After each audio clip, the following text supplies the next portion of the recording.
Side 2.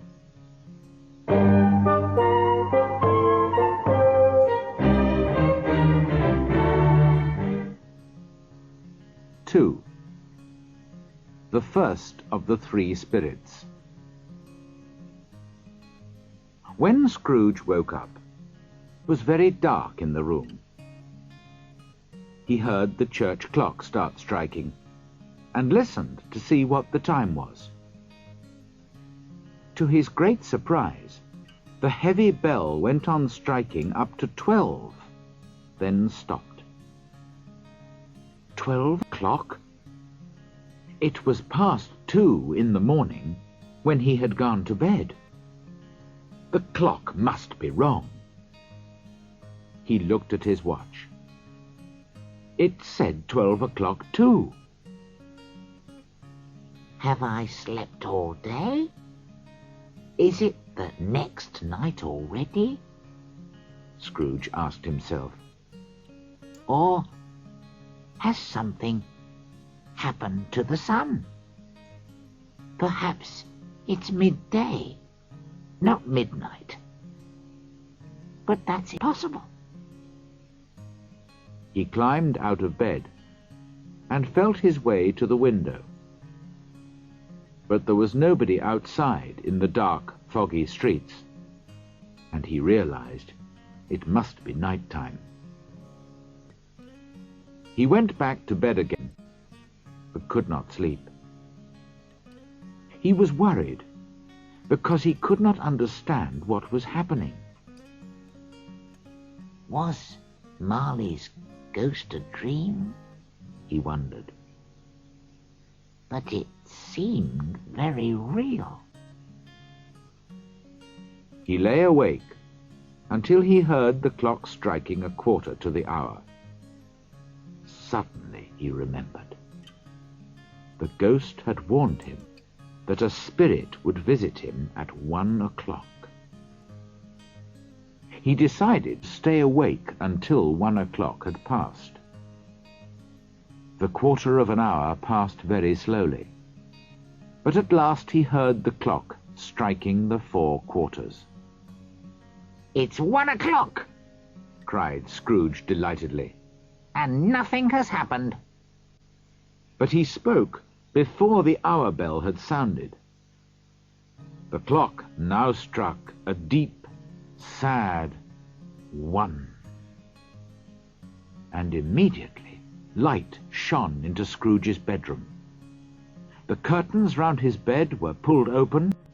Scrooge sat up in bed and stared at his ghostly visitor. A strange figure, half like a child, half like an old man, looked back at him. It had long, white hair. Its skin was soft and young. It wore a short, white robe covered with both summer and winter flowers. But the strangest thing about it was that from the top of its head shone a bright, clear light.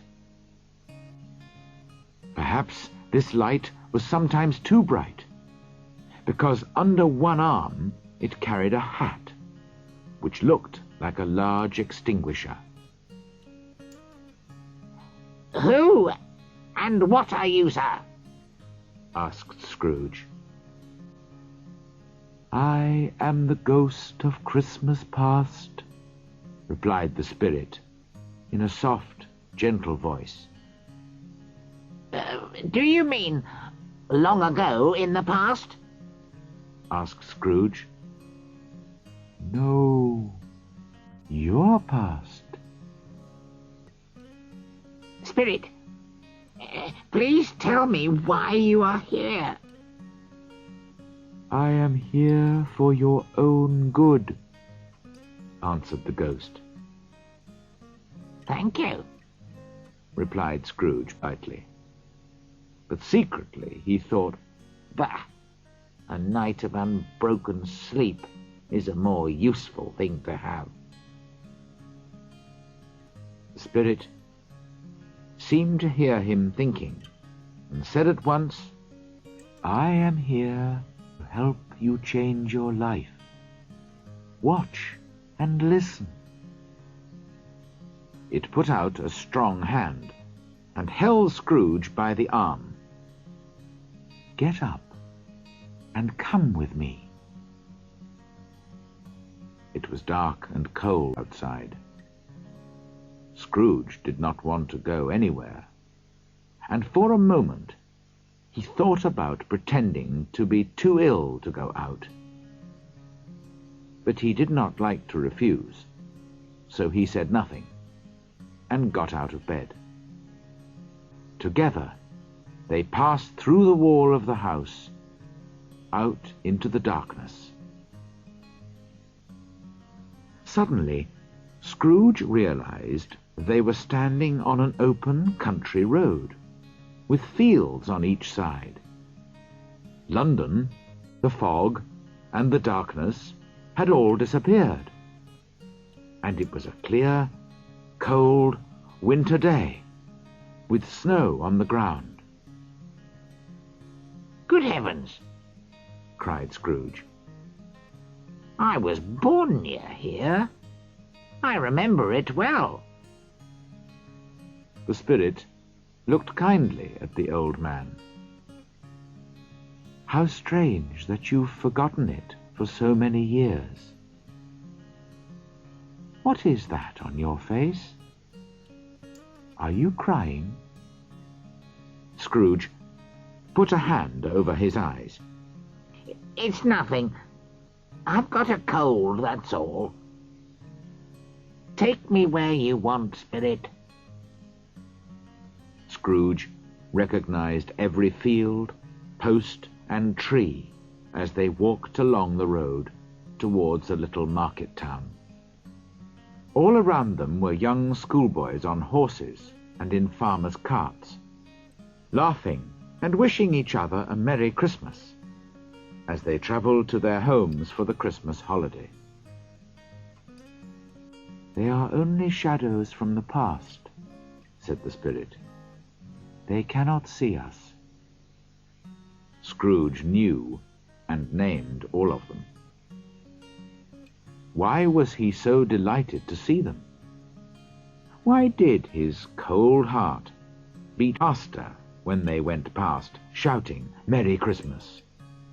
What was Merry Christmas to Scrooge? What good had it ever done to him? Not everyone has left the school, said the ghost. There is one lonely child there still. One child whose friends have all gone.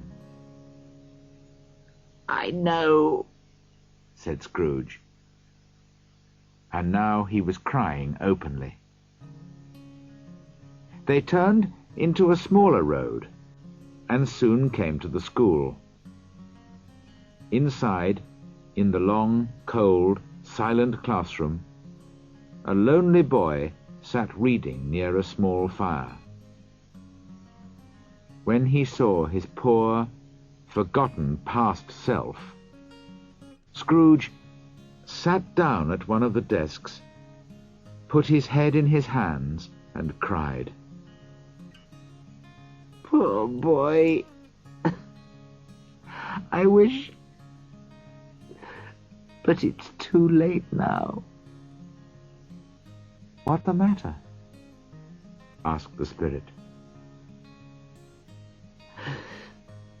There was a boy singing Christmas carols at my door yesterday. I'm sorry I didn't give him anything, that's all. The ghost smiled and lifted its hand, saying, Let's see another past Christmas. The schoolroom became darker and dirtier. There was the young Scrooge again, a little older and bigger than before. He was not reading this time, but was walking up and down, looking very unhappy. The door opened, and a little girl, much younger than him, came running in. Putting her arms round his neck, she said lovingly to him, "I've come to bring you home, dear brother. Father is so much kinder than he used to be. The other day I asked him if you could come home, and he said yes. And we're going to spend Christmas together and have the merriest time." She was laughing delightedly as she began to pull him towards the door. They went out happily together, hand in hand. "What a warm heart she had," said the ghost. "You're right," said Scrooge. I agree with you, Spirit." "She married, I understand," continued the ghost, "and had children, I think, before she died." "One child," answered Scrooge. "True," said the ghost. "Your nephew." Scrooge did not answer at once.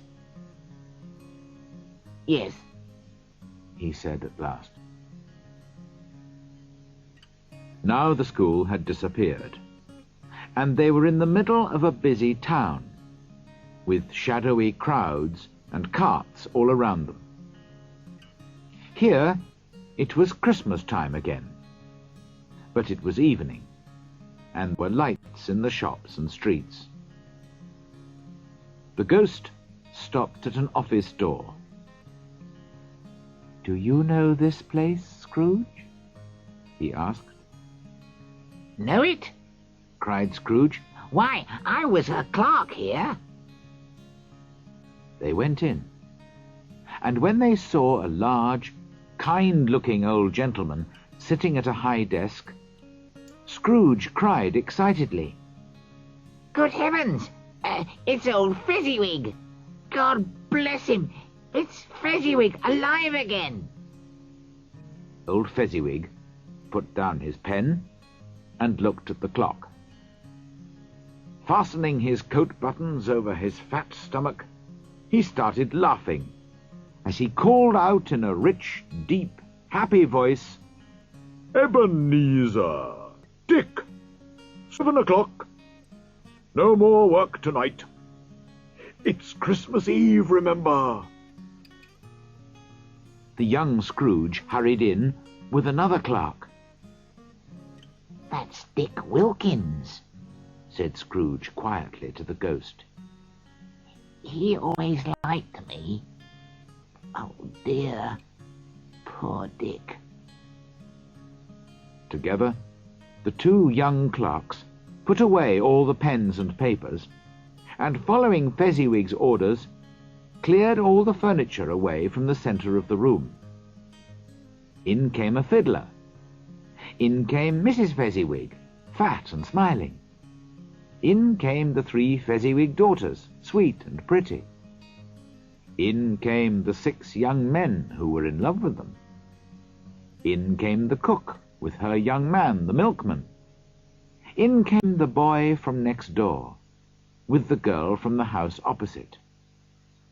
In they came, some quietly, some noisily, but all happy because it was Christmas Eve.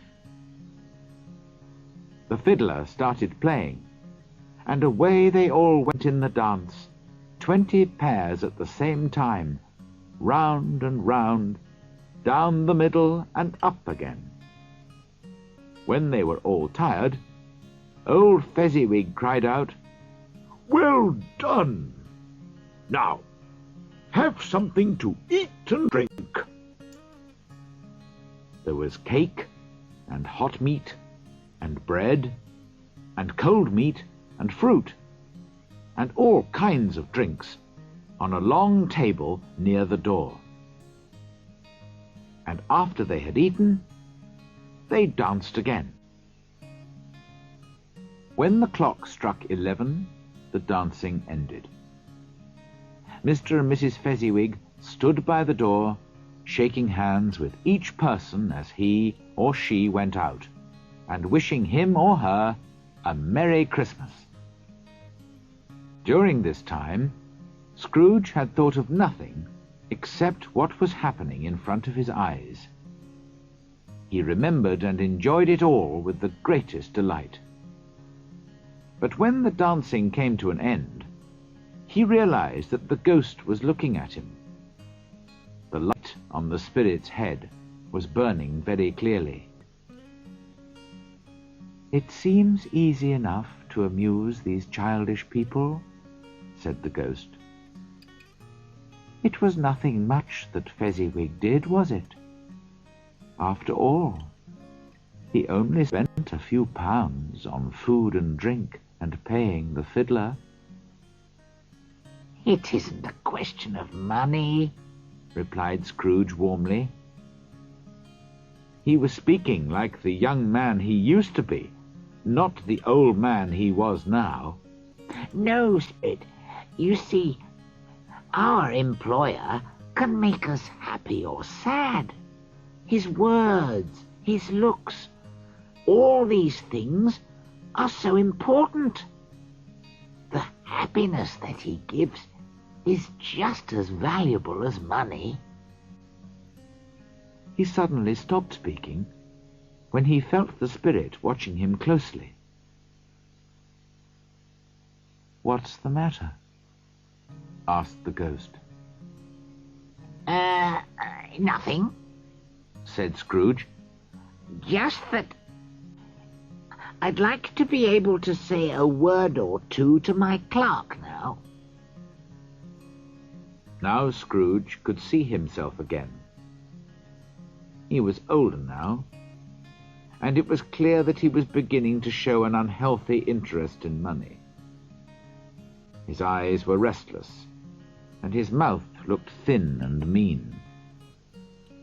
He was not alone, but was sitting beside a lovely young girl. The light that shone brightly from the ghost of Christmas past showed that she was crying. "I know it doesn't matter very much to you," she said softly.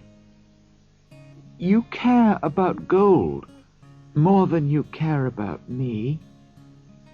Perhaps I shouldn't be sad. Money will give you the happiness that I wanted to give you." "But I haven't changed towards you, have I?" "You have changed. We promised to marry a long time ago, when we were both poor and happy to be poor. I have stayed the same, but you have different hopes and dreams now. I loved the man that you used to be, but I know that you do not wish to marry me anymore. So I've come to tell you that you're free. Be happy in the life that you've chosen." And she left him. "Spirit," cried Scrooge, "show me no more. Take me home. This is too painful." "One shadow more," said the ghost. "No more," cried Scrooge. "I don't wish to see any more." But the spirit held his arms, and he could not escape. Now they were in another place, in a room which was not very large, but comfortable. Near the fire sat a beautiful young girl. Scrooge thought she was the girl that he had just seen, until he saw her, now a good-looking married lady, sitting opposite her daughter. The room was full of children, and noise, and shouting, and laughing. Just then the door opened, and the father entered, carrying a great pile of Christmas presents. The noise became twice as loud, as the children received their presents with delight, and kissed their father gratefully. Finally, the younger ones went upstairs to bed, and Scrooge watched more sadly than ever as the father sat down with his loving daughter and her mother by the fire. "Belle," said the husband, turning to his wife with a smile, "I saw an old friend of yours this afternoon." "Guess who?" "Mr. Scrooge. He was sitting alone in his office. His partner is dying, and I don't think he has any other friends." "Spirit," said Scrooge in a broken voice, "take me away from this place." "These are shadows of the things that happened in the past," said the ghost. "You chose the life that you preferred, so why cry now?" "I can't watch any more. It's too awful. Leave me alone, Spirit." And Scrooge, noticing that the ghostly light was burning high and bright, suddenly took the extinguisher and pushed it down hard on the spirit's head. But although it covered the ghost's head and body, Scrooge could not hide the light, which continued to shine out strongly from underneath.